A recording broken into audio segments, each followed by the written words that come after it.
You're listening to the Betoota Advocate's weekly news wrap on Desert Rock FM 96.5. Okay, well, we'll start now. Hello. Hi. Ladies and gentlemen and the rest of yous, this is the Betoota Advocate Weekly Bulletin. My name is Clancy Overall. I'm joined by Wendall, Hussey and Errol Parker. And these are the biggest stories of the week we're about to read to you. But first I'll just ask how everyone's going. What's going on here, Wendall? You've done yourself a mischief. Yeah, mate. Came off the Yamaha over the weekend out the back of town there, so probably fucked it up, but trying to avoid surgery, I guess. So yeah, we'll see how we go. Mrs. not very happy at all, obviously, because I can't really help out with a couple of little ones there, so I'm in a bit of trouble. But anyway, mostly grazes, as I can see on you now. No, well, it might be a couple of pins in there, and so if that happens, then I can't obviously pick up and do the bath times and all that sort of stuff. So tell me, you had your areolas shrunken. Yes. In an operation last year that kept you out of the newsroom for quite some time. It appears now that you might have grazed it off. What happens if you graze it off? It just heals back. They don't grow back. No, they're not like fingernails or anything like that. Not they're like an amphibian's leg. They don't come back. So they just it just becomes end up with like a massive genderless flesh. peck. A genderless peck. Think you look like a Ken doll. Yeah. Yeah. Nothing to rub, nothing to touch. They can get a bit uddery because of where the focal point is, but a bit uddery. Yeah, like an animal, not wherever you're going. But yeah, it's Jeez, I tell you what, you upset a lot of people if you keep going down that route, mate. Yep.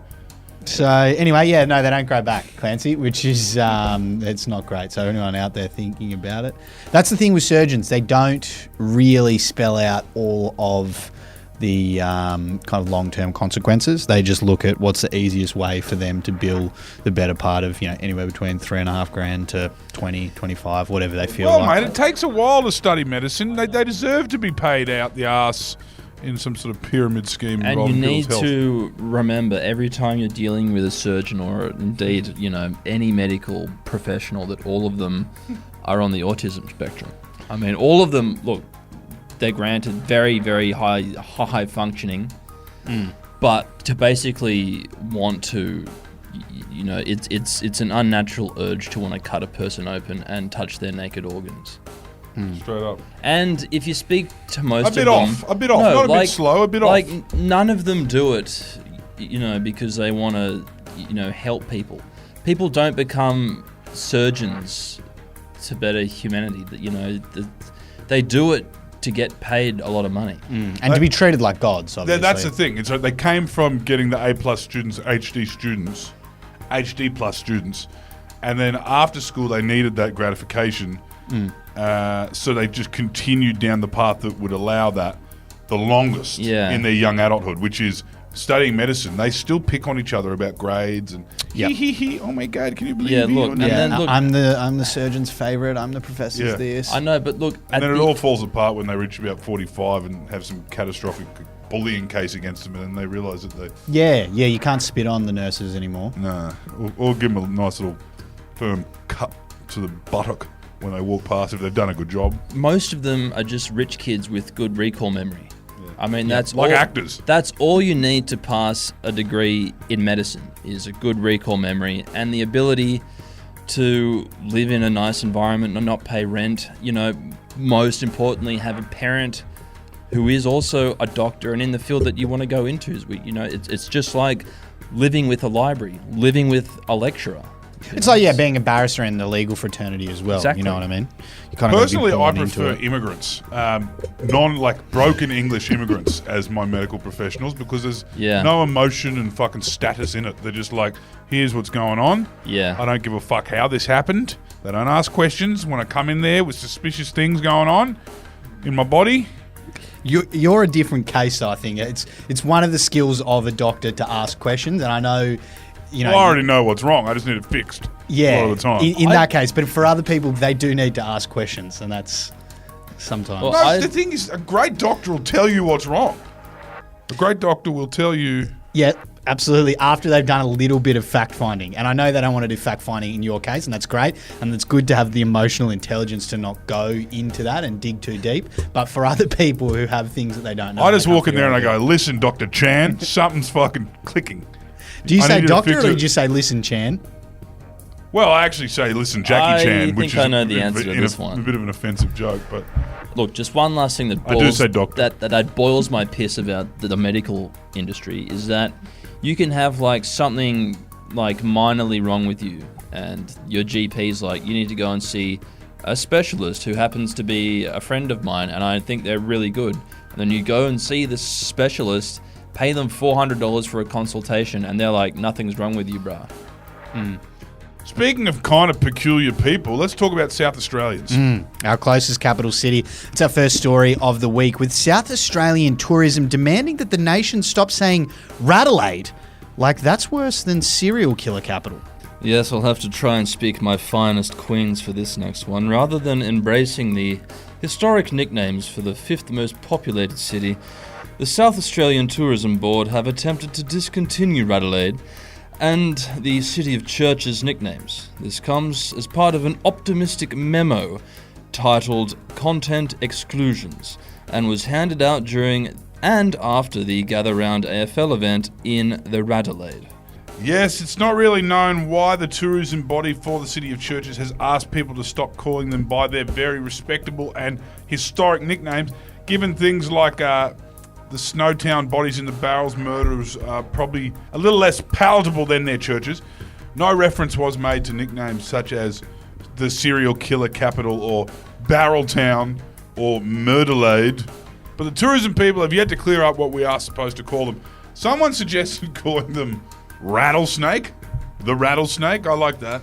The Hilltop Hoods calls it the City of Light. The City of Light. I don't get it. I just find this memo weird. They haven't actually asked what they want people to say, right? They just say don't call No, us don't that. say this. Yeah, don't City say of this, Church- but what do you Yeah. call Because they're them? trying to reposition themselves as like a wine and culture place. The City of Churches is not many people are getting No, up and about. not in light for of that kind of tourism. Recent Yes. royal commissions. Yeah. Come to Adelaide, the nation's colostomy bag. But it's also like there's no, like the churches aren't that good. No, I we're would not gladly do a talking- church tour Yeah. of fucking Barcelona when Yeah. Gaudi's created these monstrosities that are, feats of architecture. But you go down to Adelaide, they were built by some fucking free settler. Or a Lutheran, or Yeah. a German. Yeah, just blonde brick Yeah. fucking. You're not looking at the Duomo. Moving on to some property news now from our home state. And Chili and Bandit, the dogs from the hit show Bluey, have agreed to sell their house after a foreign investor offered them an eye-watering sum of money for their Red Hill property. Yes, Wendell, famous for portraying everyday life in the form of a dog family, the writers of Bluey have nailed yet another relatable episode of the hit show. Titled Ghost Basket, the newly released episode follows the story of Bluey's family actualising their notable property wealth in the form of their Red Hill home. That's right, a humble family of blue heelers in the leafy inner west suburbs of Brisbane have cashed in big time on the Australian property boom. With local real estate agents finally getting their way, Bandit and Chili have accepted an eye-watering offer for their 1,200 square metre block of land with a beautiful old multicoloured Queenslander in a location on the property that will allow for a very profitable subdivision. Or in the case of the Queenslanders, you can just stump them and fuck them off. Sell them to someone down in the back hills of Bangalore who are struggling getting a DA in. They can just stump a timber Queenslander. Or Lismore. Yeah, Lismore, and put them on some serious stilts if you send them down to Lismore. Or Casino. The Blue Hill parents have revealed they'll be able to buy a nice place with a pool in Chermside and comfortably still keep $1 million in the bank or so. It's a pretty good outcome for them, and, this is what's destroying society. That's a lot of schmackos for just a few dogs, isn't it? They might be going wacko. Yeah. Speaking of people going wacko, and a local man has revealed that he'd rather inject himself with bootleg Ozempic than make any adjustments to his diet and or exercise routine. Yes, a Betoota Heights man who's motivated to change his ways and better himself has confirmed to The Advocate today that he's found a solution to the consequences of his metabolism slowing in adulthood. Rather than adopting an active lifestyle, Josh Juice Jug says it's easier to just inject an illicit appetite suppressant into his body. Yes, the more regulated brand name Ozempic, or the liquid lap band as it's known, is a medication primarily used to manage type 2 diabetes. It's typically administered as a once-weekly injection and is often prescribed alongside diet and exercise to help control blood sugar levels in adults with type 2 diabetes. However, for Josh, getting the prescription was not feasible, so he decided to just buy a bootleg version of the stuff online at a website called Temu. When that arrived, he just jabbed it in his gut. And he said to us it's a secret version of the secret to weight loss. And I believe he did prove that giving the entire interview whilst eating a choc top, Errol Parker. Yes, he was eating a choc top that he got out of the fridge. He says he goes to the movies especially just to buy choc tops. Oh, he from gets the bar. legit ones. He gets the proper ones. And look, him and his cat had a choc top. So he was holding a choc top for his cat. And his cat was gone mad for it. Talk Now, a about lot of having people- your choc top and your cat eating it too. A lot of people Exactly. in the comments didn't like the commentary around that article because they thought it was reiterating old stereotypes that simply exercising and dieting is enough to lose weight. If you burn more calories than you intake. And I understand what they're saying, but they need to understand that this actual subject is one of those fat cunts that you know, like... A proper certified Yeah, it's a proper fatty. fat cunt. There's no thyroid problem here. There's no excuse at all. He actually eats too much and he doesn't exercise and he doesn't want to change his ways. So he's using Ozempic illegal Ozempic, to shortcut some form of exertion that might help him live longer.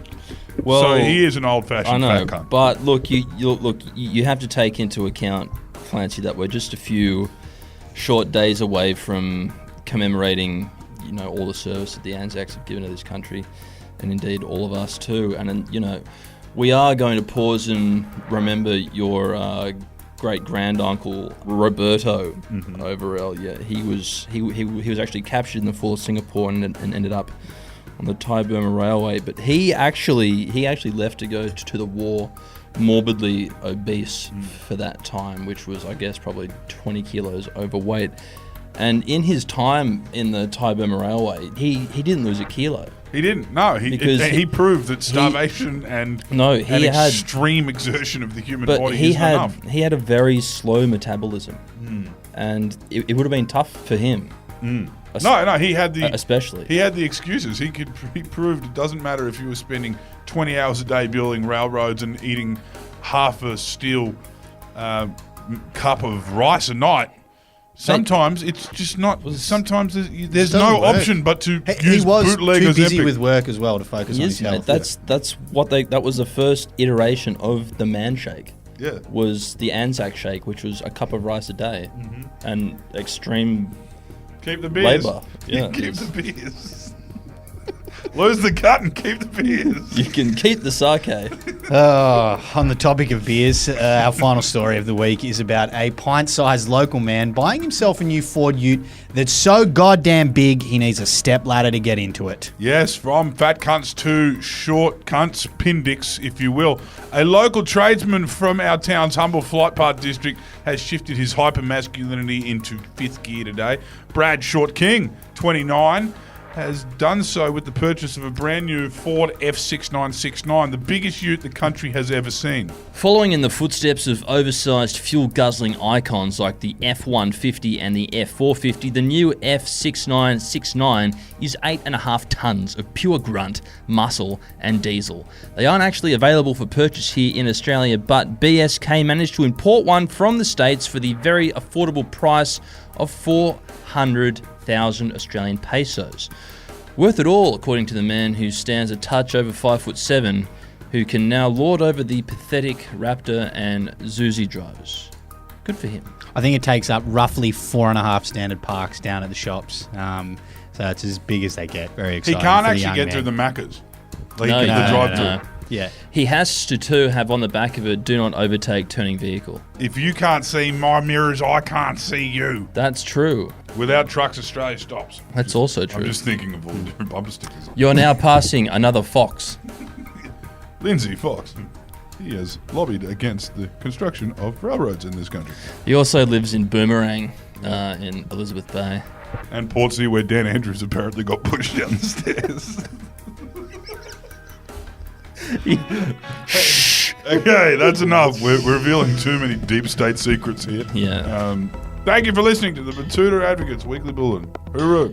Bye-bye. Wagwan.